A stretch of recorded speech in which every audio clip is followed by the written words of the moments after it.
Now, just looking at badminton, less than a month away, what will your sort of last few weeks of preparations involve with this horse?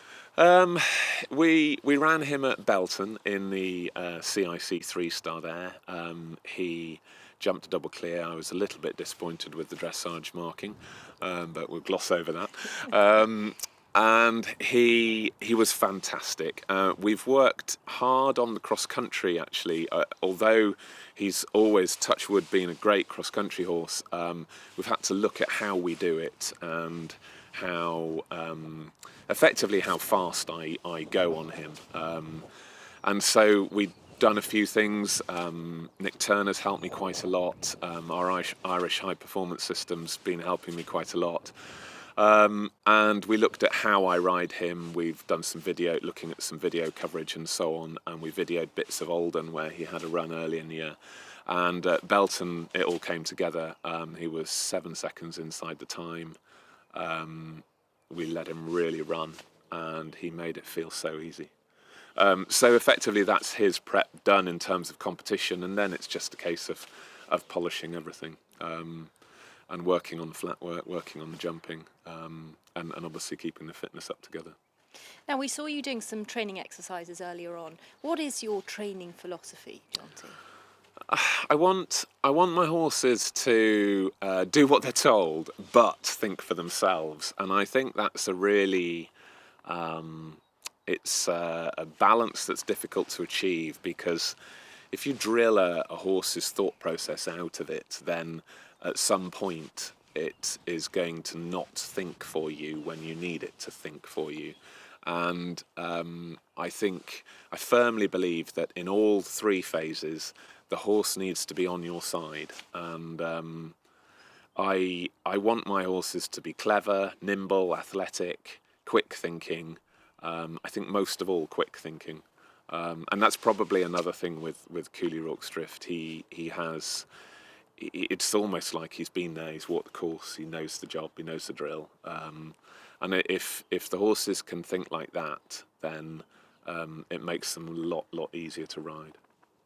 Beyond eventing, life outside horses, what does that involve, Jonty? There's not a lot of time for anything else, really. I've got two lovely children, Amelia, who's 13, and Charlie, who's 6. And we do our best to do family things every now and again.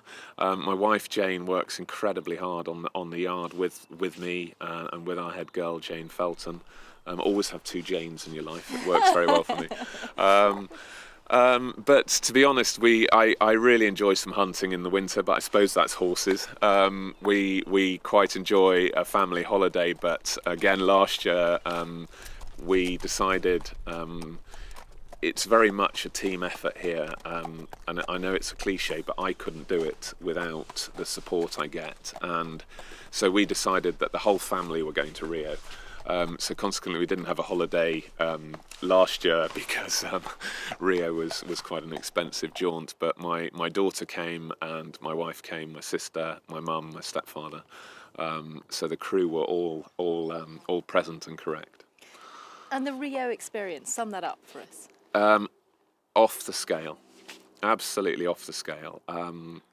When I grew up, you grow up and you're generally in either the badminton or the Burley camp, probably depending maybe slightly geographically where you grew up in the country.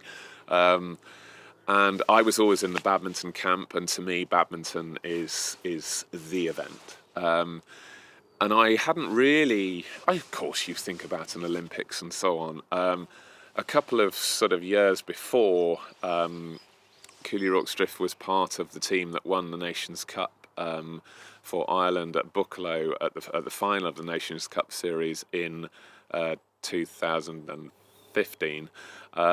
And it was becoming apparent that Rio was a very strong possibility, as long as I didn't sort of dive off or do something stupid.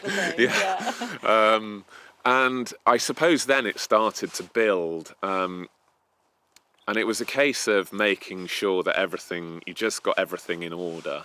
As I've said, Art, or Cooley Rorke's Drift, he's so reliable, so good, and loves his job that much that it was just a case of keeping my focus in the right place, my attention in the right place, and not letting the whole Olympic movement take that over. But it was amazing, and if any of your viewers ever get the chance, don't leave any stone unturned. Go, because it's, I mean, you know, having your breakfast in the athletes' food hall, you know, a table down from Rafa Nadal, you know, sort of. I even had Did you get a selfie, Jonty? I didn't get a selfie. A lot of people. You do feel sorry for the famous ones actually, because they do get plagued for selfies and so on.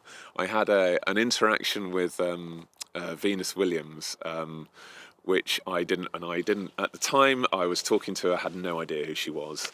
Sort of saw the lots of curly hair with red bits and the USA tracksuit, and I thought, God, I should know who you are. And it was only the next day when I saw that she'd been knocked out in the media that I realised who I'd been talking to. So I'm sure she doesn't get that every day. I'm sure everyone normally recognises her. But no, the Olympic experience was great, and the Brazilian people were fantastic, and the whole thing was superb. And finally, beyond badminton, 2017, what's going on? We've got some super horses. I've got a great team of horses. I took a couple of very nice horses to Burnham Market this weekend to do the 2-star there. They'll go hopefully to Tattersalls to do the CCI 2-star. And they're both sort of 8 and 9-year-olds, and they will move on probably to the sort of bottom level of advanced maybe this autumn. I've got a couple of really nice 6-year-olds, at least one of which I'd hope might be in contention for Le Lion d'Angers at the end of the year. Both the 6-year-olds are really nice horses. And then we've got these super 5-year-olds, and I think they'll, you know, I'd be very surprised if at least 2 of them didn't qualify for the 5-year-old championships at the end of the year. And I guess we can sort of roughly hope to go to the Europeans with Cooley Rocks Drift. It would be very nice to try and give Mr. Young a run for his money. Good. Well, we wish you all the best. Thank you very Thanks, much. Jonty. Thanks.